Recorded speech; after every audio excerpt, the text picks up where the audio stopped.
تا حالا شده وسط یه روز عادی، نه دعوایی بوده، نه خبری، ولی یه موج ترس، غم یا استرس بیاد سراغ تو، با خودت بگی اینا از کجا اومد؟ یه وقتایی تو زندگی انگار داری تاوان چیزهایی رو میدی که انتخاب خودت نبوده. ترسی که همیشه همراهت بوده، استرس و غمی که همیشه هست و دست از سرت بر نمیداره. اگه این حس برات آشناست، این ویدیو دقیقاً برای توه. تا آخرش بمون، چون قرار نیست فقط از زخم‌ها حرف بزنیم. قراره در مورد راه حلم حرف بزنیم. اینکه چطور میتونی بدون احساس گناه زندگی خودت رو انتخاب کنی. حواست باشه، وقتی توی این ویدیو میگیم مادر، منظورمون لزوماً مامان واقعی تو نیست. یه نیرو، یه تصویر درونی، یه الگوی عمیق ذهنیه که معمولاً از اولین رابطمون با مراقب اصلی شکل میگیره، ولی بعدش دیگه توی روان ما مستقل زندگی میکنه. خیلی قبلتر از این که بفهمی چی دوست داری و کی هستی، ذهن کودک تو با یه نیروی مادری درونی روبرو شده. کسی یا چیزی که بهش غذا میداد، آرومش میکرد یا برعکس نادیده میگرفت، میترسوند یا شرمندش میکرد. همونجا روی یه بوم سفید اولین نقاشی مهم زندگی کشیده شد. اینکه من وقتی نیاز دارم کسی هست؟ من دوست داشتنیم یا مزاحم؟ دنیا امنه یا خطرناک؟ این تصویر اولیه کم کم تبدیل شد به مادر درونی. یه صدای عمیق، یه حس جهت دهنده که ممکنه سالها بعد وقتی میخوای خوشحال باشی، وقتی میخوای مستقل بشی، بیاد تو گوشت بگه مواظب باش. اگه بری، اگه موفق بشی، اگه راه خودت رو بری، یه جور خیانته. اینجا مهمه. این صدا لزوماً صدای مامان واقعی تو نیست. صدای اون الگوی تثبیت شده‌ایه که توی ناخودآگاهت جا خوش کرده. یه جور بند ناف روانی نامرئیه که هنوز بریده نشده و داره ترس‌ها، شرم‌ها و آرزوهای نرسیده نیروی مادری رو پمپاژ میکنه توی روان تو. برای همین لازمه یه خط قرمز رو همین اول روشن کنیم. این بحث برای محکوم کردن هیچ مادری نیست. اکثر مادرها خودشون قربانی همون الگوهای قدیمی و زخمی هن. ما اینجا با انسان بیرونی کاری نداریم. با نیروی مادری درونی توی خودمون کار داریم. مسئله ما اون صدای درونیه که وقتی میخوای یه قدم برداری سمت آزادی، وقتی میخوای لذت ببری، وقتی میخوای خودت رو انتخاب کنی، میاد میگه اگه خودت رو انتخاب کنی تنها میشی. اگه راه خودت رو بری دیگه به این جایی که هستی تعلق نداری و تو سالها به جای اینکه بر اساس آرزوهای خودت زندگی کنی، بر اساس ترس‌های یه نیروی قدیمی درونت حرکت می‌کنی. زیگموند فروید یه نکته کلیدی داشت. میگفت ناخودآگاه زمان سرش نمیشه. یعنی چی؟ یعنی برای بخش‌های عمیق ذهن گذشته تموم نشده. همیشه انگار داره الان اتفاق میفته. برای همینه که ممکنه یه آدم 40 ساله با کلی موفقیت شغلی و اجتماعی، با یه نشنیدن ساده، با یه جواب ندادن تو واتساپ، با یه نقد کوچیک یهو از هم بپاشه. منطقش میگه بابا چیزی نشده که، ولی واکنش یه بچه چند ساله است که توی شلوغی مادرش رو گم کرده. اونجا مادر روانشناختی ترک صحنه کرده و ذهن هر طرد شدنی رو با همون وحشت قدیمی گره میزنه. خیلی از چیزهایی که به خودمون برچسب میزنیم، مثل من خیلی مهرطلبم، من اعتماد به نفسم پایینه، من نمیتونم نه بگم، در واقع خرابی کارخونه شخصیت نیست، جوابهای یه سیستم عصبیه که سالهاست روی مد بقا تنظیم شده. ذهن و بدن تو طبق نقشه‌ای که توی کودکی نوشته شده سعی میکنن تو رو زنده و متصل نگه دارن. حتی اگه به قیمت این باشه که خودت رو کوچیک کنی، احساساتت رو له کنی یا همیشه نقش ناجی بقیه رو بازی کنی. مشکل وقتی شروع میشه که تو فکر میکنی این خود منم، در حالی که در واقع داری فقط به یه مادر درونی ناراضی واکنش نشون میدی. مدام سعی میکنی راضیش کنی تا آژیر خطر توی سرت خاموش شه و تا وقتی این مکانیسم رو نشناسی، هیچ موفقیت بیرونی اون اضطراب درون رو آروم نمیکنه.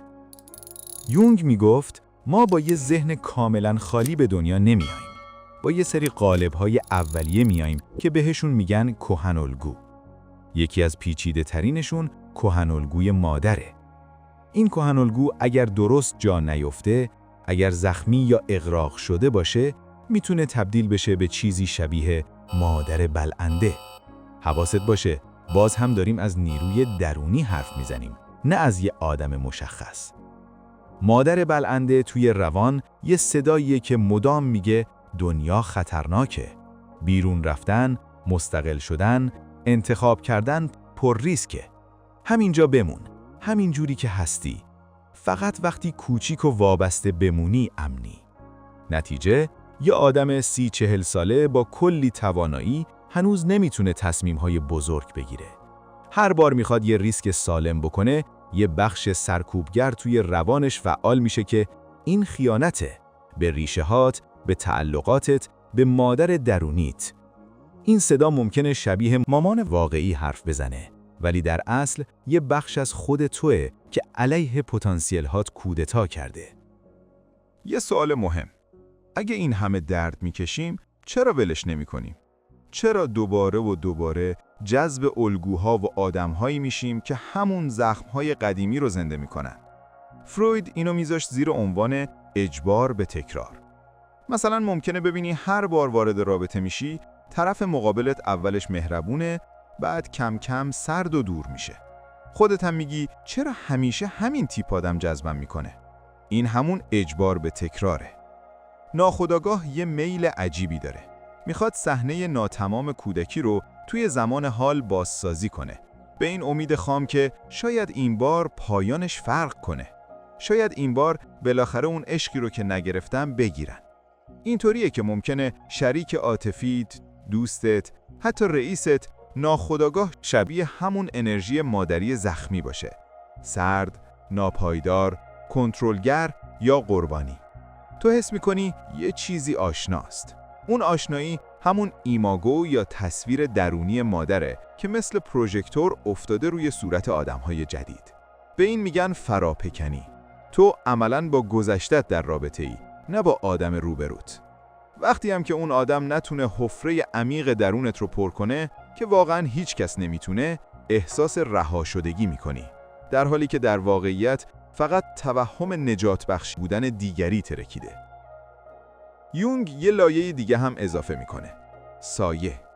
سایه اونجاییه که چیزهایی که نمیخوای ببینی میرن قایم میشن. خیلیا برای فرار از زخم مادر یه عهد درونی میبندن. من هرگز شبیه این نیروی مادری نمیشم. اگه مادر روانشناختی توی تجربت ضعیف و وابسته بوده، میری سمت سنگدلی و نفوذناپذیری.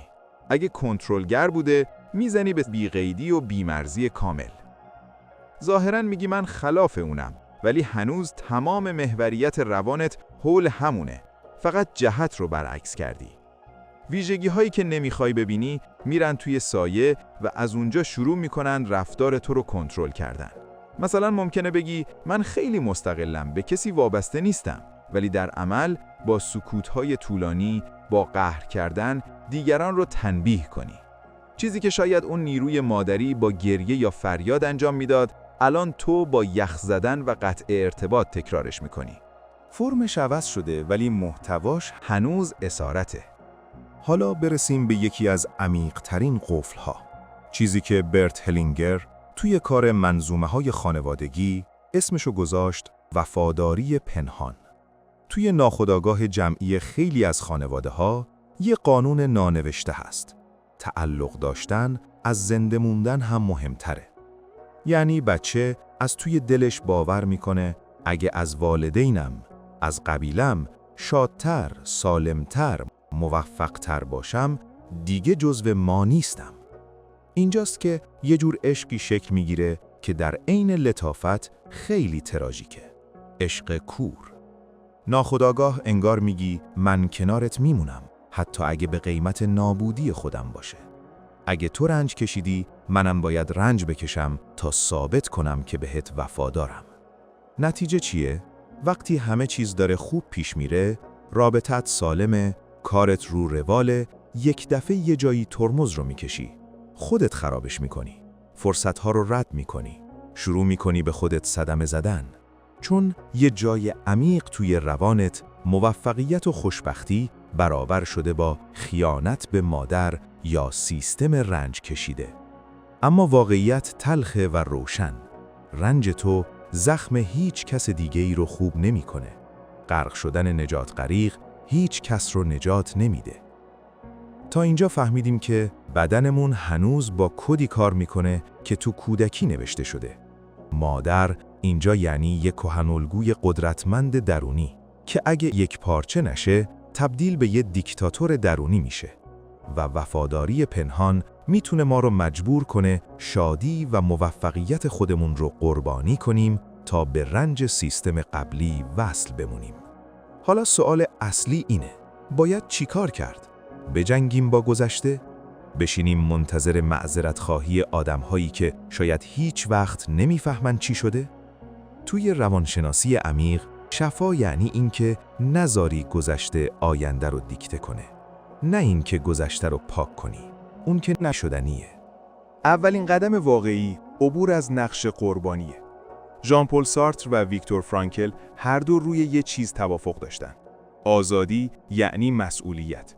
تا وقتی بگی این زخما تقصیر فلانیه، خانواده‌ام خراب کردن، پس من اینجوریم، یه بخش بزرگی از داستان واقعیه، ولی همزمان قدرت تغییر رو هم دادی دست همونا. لحظه بلوغ روانی جاییه که میگی آره این زخم به من وارد شده، من انتخابش نکردم، ولی درمانش از اینجا به بعد 100% مسئولیت منه. فرانکل میگه بین محرک و پاسخ یه فاصله هست. توی اون فاصله آزادی ما پنهان شده. مثال ساده، شریک عاطفیت ازت انتقاد میکنه.